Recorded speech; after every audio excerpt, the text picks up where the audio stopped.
Today's show is sponsored by ExpressVPN. Only noobs go online without protecting their data. Don't be a noob. Protect yourself at expressvpn.com/inside. Welcome to Inside Gaming. I'm Brian. It's weekend roundup for Christmas. Merry Christmas, you guys. Hold on.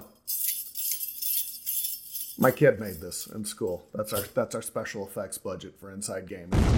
Hope you're having a great holidays. We're going to do a special roundup today, running down the biggest news stories of 2021. It has been a huge year for news, and unfortunately, the one we're going to start with, not very jolly, not very happy. It's the biggest story of the year, also the biggest bummer. Unless you've been living under a rock the last few months, you're familiar with the sad saga of Activision Blizzard. If you're not familiar, it has been awful. The company's reputation, particularly that of CEO Bobby Kotick, have taken a swan dive in 2021 after allegations of sexual harassment and a management cover-up have led to massive management shakeups, employee walkouts, and permanent damage to one of the biggest names in video games. The saga started after Activision Blizzard was sued by California regulators this summer, alleging a frat boy work culture where women were subjected to constant discrimination and harassment. The lawsuit and Activision's initial, very dismissive response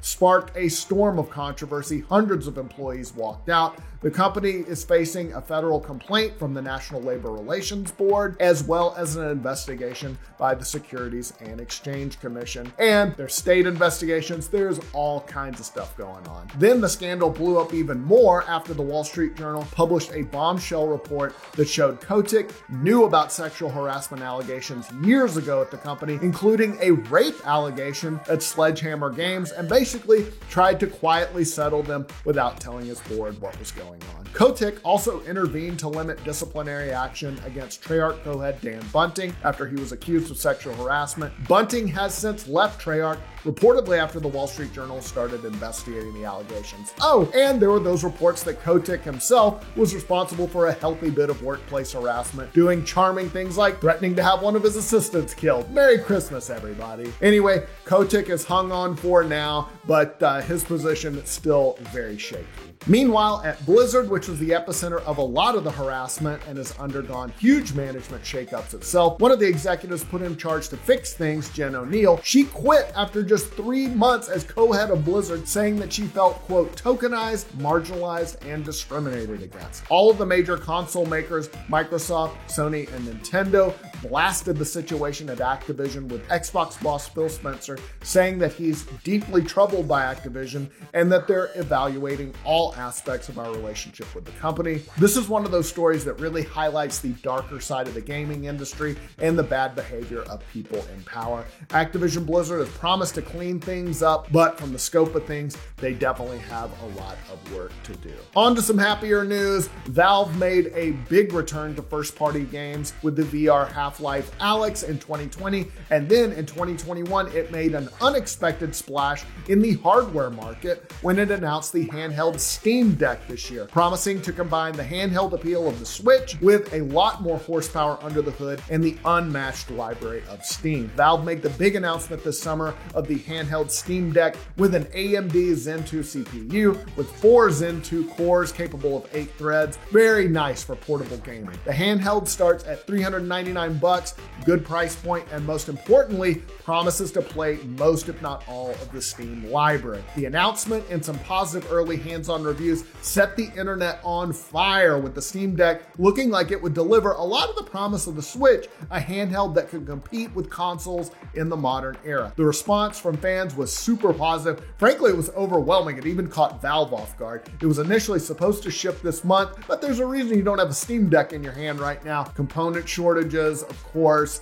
Obviously, they aren't out in the wild yet. But if the Steam Deck lives up to the hype, and that's a big if, but if it does, we could be looking at a whole new era in portable gaming. All right, guys, we'll get to the rest of the top stories of 2021 in just a second. But first, let's talk about Purple Mattress. We have all been worried about our sleep quality lately. There's a million methods for getting better sleep. There's meditation, yoga, mattress toppers. But no matter what, if you're sleeping on a terrible mattress, your sleep is going to be terrible too. That's why I recommend sleeping on a Purple mattress, because only Purple mattresses have the GelFlex grid. It's super stretchy, ultra squishy material that adapts and flex and doesn't retain heat, and it's supported for your back and legs while cushioning your shoulders, neck, and hips. I love it. I have a Purple mattress, and once you get one, you do not go back. Other mattresses don't feel the same. It's better. It just supports you. You feel it's comfortable, but you also feel supported at the same time. You get a good night's sleep. You spend like what, a third of your life sleeping? Treat yourself to a good mattress. I promise it will be worth it. Getting a great night's sleep starts with having a great mattress. Get a Purple mattress. Go to purple.com/roundup10 and use code roundup10. For a limited time, you can get 10% off any order of $200 or more. That's purple.com/roundup10, code roundup10 for 10% off any order of $200 or more. Purple.com/roundup10, promo code roundup10. Terms apply. On to the rest of the stories. Now, Google's streaming platform Stadia has consistently failed to set the world on fire. And part of those promises with Stadia is that Google would create its own video games. But then in the early part of 2021, they announced they were pulling the plug on that idea. And it really threw the whole future of Stadia into question. Like maybe Google had lost confidence in it and they were pulling their chips out.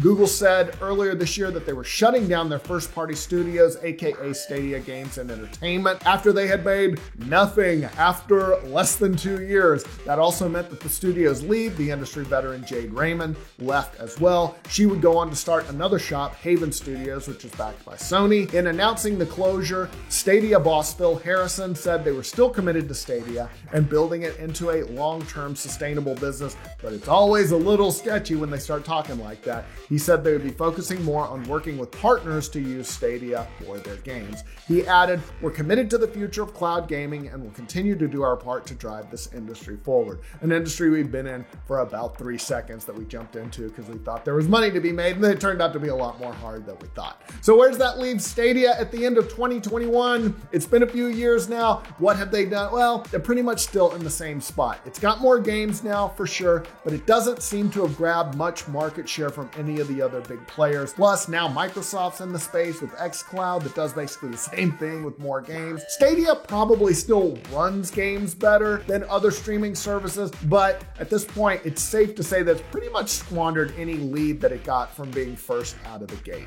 2021 was a tough year for CD Projekt Red, to say the least. They had released Cyberpunk 2077 the previous year. It was a legendarily rocky release. It had bugs, performance issues on consoles. It was pulled from the PlayStation Store. It was a huge embarrassment. Then, while CD Projekt Red was trying to fix the game, disaster struck earlier this year in the form of a massive ransomware attack against the company in February. When the cyber attack was made public, the hackers, who remained anonymous, said they obtained source code for CD Projekt Red games like The Witcher 3, Cyberpunk 2077, not good. The hackers gave CD Projekt Red 48 hours to contact them, threatening to leak and sell source code as well as internal documents. CD Projekt Red refused to negotiate with them, and some of the data did end up being circulated. The source code for some of the games was put up for auction on the dark web. There was a starting price of $1 million, but then that was pulled down, and they just shared the data online with pretty much everybody. CD Projekt Red later said they weren't exactly sure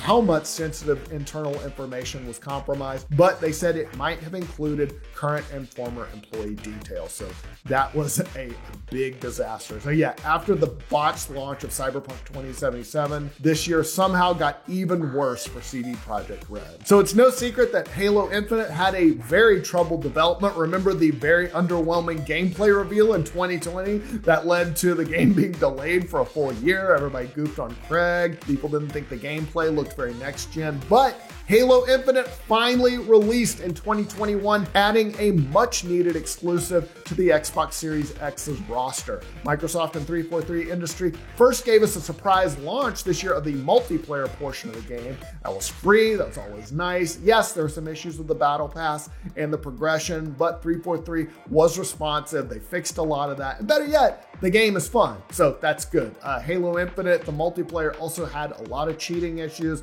that 343 needs needs to address. But again, the bones of a good game are there. Now, Halo Infinite, it might not be the make or break game for the Series X now that Microsoft has big name acquisitions like Bethesda under its belt, but Halo is the crown jewel franchise for Xbox, and it's nice to see it make a return to form and be kind of the big holiday game. Halo's kind of had the holiday pretty much all to itself, so it's great that it finally came out, and it's good to have the Xbox as another strong competitor in the console space. On to more stories. The early part of 2021 was dominated by one story in particular, the GameStop stock drama, or the stonk drama, if you're a cool internet kid. Seems like forever. God, that was earlier this year. Jeez. If you don't remember, GME became a wildly popular meme stock as communities on Reddit and elsewhere bought it up, partly as a way to hurt hedge funds that were trying to short squeeze the retailer, and it worked.